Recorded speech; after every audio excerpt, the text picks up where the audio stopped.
이번에는 그 궁중해와의 정수라고 할 수 있는 십장생도에 대해서 말씀을 좀 드려보겠습니다. 십장생도는 뭐 일반적으로 사람들이 이제 생각하기에는 뭐 장생하는 혹은 장수하는 10가지 요소가 들어가 있는 뭐 어떤 그러한 그림으로 이렇게 보통 사람들이 생각을 하고 있죠. 뭐 그런 생각들이 뭐 크게 문제가 되거나 그러지는 않습니다만, 우리가 이제 좀 더 이렇게 좀 깊게 들어가게 되면, 이 십장생도는 조선시대의 가치가 총합된 그림이라고 할 수 있고, 그러한 가치는 이제 사람들이 생각하는 이상적인 세계, 이상향이죠, 일종의. 뭐 이러한 내용들이 이제 담겨 있는 그림이라고 할 수 있습니다. 그러니까 조선시대의 선비들이나 왕을 비롯한 많은 백성들이 이런 정치라든가 삶을 통해서 궁극적으로 추구하고자 하는 어떠한 세상, 혹은 가고자 하는 어떤 꿈 같은 세상, 이러한 세계가 이 십장생도에 이제 담겨 있다, 뭐 이렇게 이야기할 수 있겠죠. 그렇다면 이러한 그 궁궐을 장식했던 십장생도의 뿌리는 어떻게 될까? 뭐 이러한 이야기를 반드시 해봐야지만 이 그림이 단순하게 뭐 사람들한테 뭐 이렇게 뭐 장식하는 그림이거나 혹은 뭐 장수하는 그러한 식으로 해석하는 이 수준을 좀 넘어서 좀 더 인문학적인 어떤 그러한 가치를 찾아낼 수 있지 않을까, 뭐 그렇게 생각을 합니다. 십장생도를 얘기하기 전에 먼저 흔히 말하는 이 동북아시아에서 이상적인 어떤 세상을 이제 그려냅니다. 사람들이 상상을 해 가는 거죠. 이러한 사람들이 생각했던 이상적인 세계에 대한 이야기가 잘 담겨 있는 것이 바로 이 무릉도원 이야기입니다. 진나라 때, 4세기죠. 뭐 진나라 때 도연명이라는 사람이 쓴 소설인데, 일종의 소설이죠. 뭐 듣고 누구한테 들은 이야기를 이제 기록을 한 거니까 그것이 실제 뭐 있었던 이야기인지 아니면 상상으로 지어낸 이야기인지는 뭐 정확하지는 않습니다만, 대략 뭐 그렇게 이렇게 뭐 소설 정도로 생각해 볼 수 있겠죠. 픽션과 이야기거리가 결합된 뭐 이런 형태라고 볼 수 있는데, 이 도연명이 쓴 도화옹기에 이 무릉도원 이야기가 나옵니다. 그래서 이 무릉도원 이야기는 뭐 사실 뭐 자료를 찾아보면 누구라도 이렇게 쉽게 알 수 있는 내용이긴 하지만, 그 무릉도원 이야기를 한번 이렇게 자세히 설명을 좀 하면요, 중국 진나라 때 이제 무릉이라는, 중국에 이제 무릉이라는 이제 지역에 사는 한 어부가 있었습니다. 근데 이 어부가 이제 배를 타고 물고기를 이렇게 잡다가 물고기가 잘 안 잡히니까 이제 물고기가 혹시 이제 잘 잡히는 곳이 있을까 해서 이제 강줄기를 따라서 이제 올라가게 되죠. 이렇게 쭉 이렇게 올라가게 되는데, 거의 상류를 향해서 이렇게 가고 있는데, 이제 이렇게 강폭이 굉장히 좁아지면서, 이렇게 화사한 꽃들이 피고 있고, 특히 이제 복숭아꽃이 활짝 피어 있고, 뭐 새소리가 아름답고, 뭐 이러한 몽환적인 그런 풍경이 펼쳐지고, 그러한 풍경을 따라가다가 보니까, 그 숲을 속에서 이제 무슨 조그만 구멍이 하나, 이렇게 동굴 같은 조그만 구멍이 하나 이렇게 발견을 한 것이죠.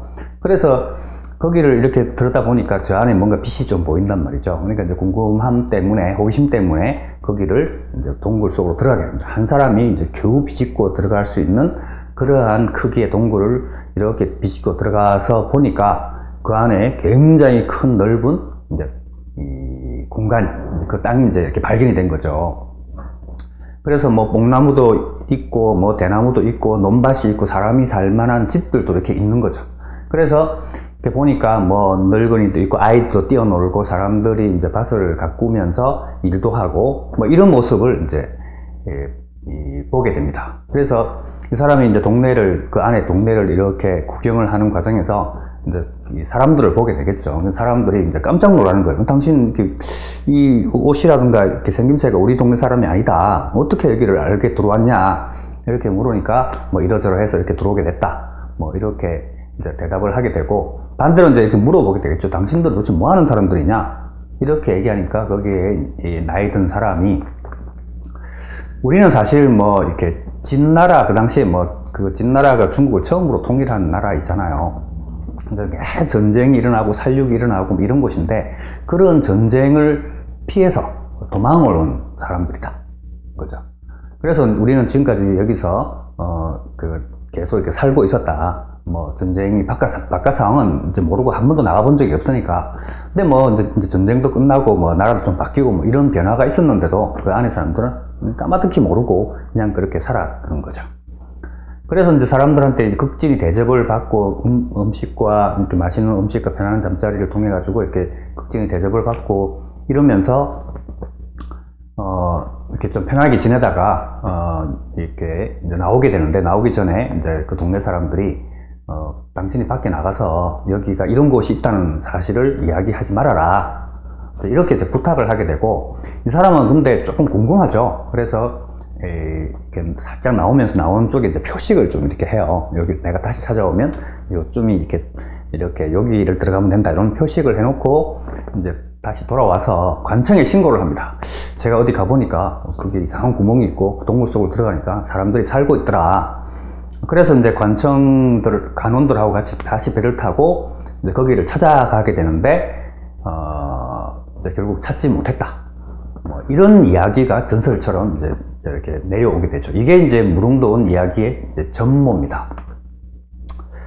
우리가 이제 이 무릉도원 이야기는 그 이후에 이제 많은 사람들한테 회자되고, 또 이렇게 전파되고 하면서, 뭐 실제 중국에 뭐 무릉이라는 지형도 있고, 뭐 도원이라는 지명도 있고, 뭐 그걸 따서 뭐 여러 가지 그런 것이 있다고 하는데, 이런 이야기들이 이 동아시아 사람들에서는 하나의 이상적인 세계, 언젠가는 꼭 이루어야 될 세상, 뭐 또 가보고 싶은 곳, 이러한 이상향으로 이제 자리를 잡게 되면서 숱한 이제 이야기거리와 문학과 뭐 이런 것들로 이렇게 확산돼 나가게 되죠.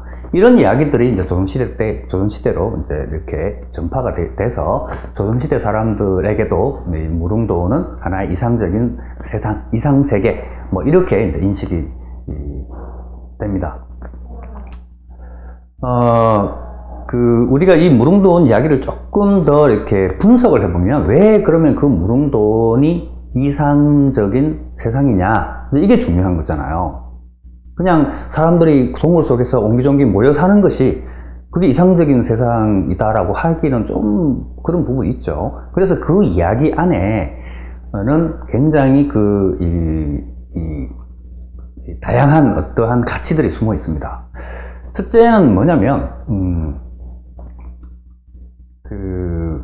전쟁의 어떤 이 고통, 그러니까 살육과 뭐 약탈과 막 이런 것들이 일어나는 것이 전쟁이잖아요. 바로 그러한 전쟁을 피해왔다라는 얘기죠. 피해왔다는 얘기는 그런 전쟁이 없는 세상이라는 얘기입니다. 그러니까 전쟁에 인한 고통이라든가 이런 것들이 없는 세상. 1차적으로는 그게 가장 중요하죠. 평화의 세상입니다. 평화의 세상. 그리고 또 하나는 그 안에 살아가는 이제 사람들이 어찌 보면 외부와 차단된 상태에서 이렇게 살게 되잖아요. 그렇다고 해서 거기가 뭐 대단한 무슨 물자가 풍부하고 뭐 어떤 무역이 일어나고 이런 것은 전혀 아니기 때문에, 주어진 환경 속에서 사람들이 먹고 살려면 이 아주 강력한 공동체가 형성되어 있어야 됩니다. 그러니까 서로 협력하고 공생공력하는 이러한 공동체, 마치 이제 가족 같은, 모든 거기 살아간 사람들이 내 가족같이 서로 협력하고 또 어울려서 나눠 먹으면서 살아가는 이러한 공동체의 가치가 구현되지 않으면 거기서 오랜 세월을 살 수가 없는 것이죠. 그러니까 앞에서 평화로운 전쟁의 고통이 없는 세상이면서 동시에 어떠한 공동체, 이상적인 공동체의 모습이 이렇게 그 안에 이렇게 담겨 있다, 이렇게 얘기할 수 있고요. 또 하나는 그러한 공동체를 끌고 가는 그 세상의 사람들이 그냥 평범한 사람들이라는 얘기죠. 우리는 어떤 뭐 이상세계를 꿈꿀 때 그 이상세계를 끌고 가는 어떠한 강력한 지도력을 가진 영웅적인 존재, 뭐 이런 것들을 상상해 볼 수 있겠는데, 이제 이 무릉도원에서는 그런 이야기가 없습니다. 그리고 거기는 뭐 대단히 특별한 사람, 다시 말해서 뭐 신선인이나 뭐 반신반인, 뭐 하늘을 날아다니거나 뭐 죽지 않고 영원히 살거나 혹은 뭐 특별한 능력을 가진 사람들이 아니란 얘기죠. 대단히 특별한 그 마술 같은 이러한 능력을 가지고 있는 사람들이 모여있는 것이 아니라 그냥 평범한 사람들이 모여있는 곳, 그렇게 살아가는 곳, 이러한 이 무릉도원 안에는 바로 그러한 그 사람들이 추구하는 세상, 특별한 뭐 대단한 능력을 이런 사람이 아니고 평범한 사람들이 자급자족을 해가면서 서로 이렇게 서로 협력도 해가면서 이렇게 좋은 공동체를 만들고, 그 공동체는 전쟁이나 사륙이라든가 약탈이라든가 이런 것이 없는 그러한 세상에서 살아가고 싶은 그런 욕망들이 이 무릉도원 이야기에 투영되어 있습니다. 그리고 또 하나는 이제 제일 앞에서 나오는 이야기인데, 이렇게 가는 길에 이렇게 그 좁은 이 강가로 이렇게 들어가는 과정에서 이렇게 복숭아꽃이 활짝 피어 있었다고 얘기했잖아요. 그러니까 그러한 길목으로 들어가는 곳이 굉장히 아름답고 그리고 좋다, 굉장히 멋있다라는 그런 의미가 하나가 있고, 또 하나는 다시 거기를 가려고 했는데 찾지 못했다, 발견하지 못했다라고 하는 것은 결국은 그런 이상세계를 만드는 일이 결코 쉽지 않다, 이러한 이제 의미가 담겨 있다고 볼 수 있겠죠. 그래서 뭐 각자 사람들이 생각하는 이상세계가 뭔지는 잘 모르겠습니다만, 그 당시에 어떤 생각했던 이상세계와 지금 생각하는 이상세계는 조금 다를 수는 있어요. 그래서 지금은 뭐 이렇게 물질적인 뭐 소비를 추구하는 사람도 있고, 또 뭐 여행을 많이 가고 또 이렇게 뭐 다양한 데를 가보는 뭐 그런 것을 또 추구하는 사람도 있고 뭐 그러긴 합니다만, 그 당시에 뭐 한 4세기부터 시작해서 그 이후에 뭐 이렇게 이 조선시대까지 보면 뭐 그렇게까지 물질적 풍요를 많이 누리거나 뭐 떵떵거리고 이런 것은 아니었기 때문에, 가장 이상적인 세상이라고 한다면 뭐 지금도 물론 마찬가지겠습니다. 일단 뭐 전쟁이 없어야 되겠죠. 전쟁과 다툼이라든가 이런 이제 분규라든가 이런 것들이 일어나게 되면 아무래도 사람들이 엄청난 고통을 받게 됩니다. 뭐 전쟁에서 가장 고통을 많이 받는 사람들은 일반 백성들이죠. 그리고 무엇보다 사람들은 사회 속에서 살아가는 존재 있잖아요. 사회를 이렇게 만들고 그 안에서 이렇게 다른 타인들과 서로 어울려서 살아갈 수밖에 없는 게 이제 이 인간인데, 사회적 존재죠.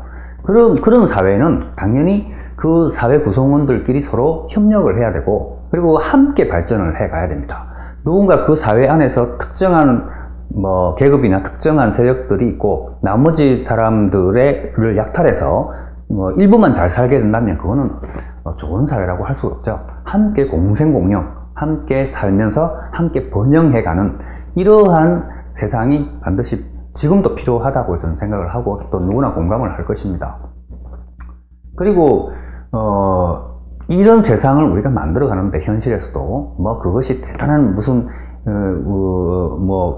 무슨 영웅적인 혹은 뭐 미국의 만화 속에 나오는, 만화 영화 속에 나오는 그러한 아주 인간을 넘어서는 이상한 권력을 가진, 그 권력이 아니라 이상한 힘을 가진, 특별한 능력을 가진 이런 사람들에 의해서 만들어지거나 유지되는 것이 아니라, 평범한 사람들이 평범한 모습과 평범한 행동을 통해 가지고 구현되는 것이 또 가장 이렇게 아름답지 않을까, 뭐 이런 생각도 하게 되는 것이죠. 이 특별한 사람들이 만들게 되면요, 특별하지 않은 사람들은 소외가 될 수밖에 없잖아요. 그죠? 사실은 많은 백성들, 일반 백성들이라고 한다면 그냥 우리가 보면 평범한 그러한 사람들인데, 그런 사람들이 서로 모이고 서로 협력해 가면서 이제 만들어 가고, 그런 사람들이 또 이렇게 잘 사는 뭐 그러한 것이 가장 좋은 어떤 이상세계가 아닐까, 그렇게 생각을 합니다.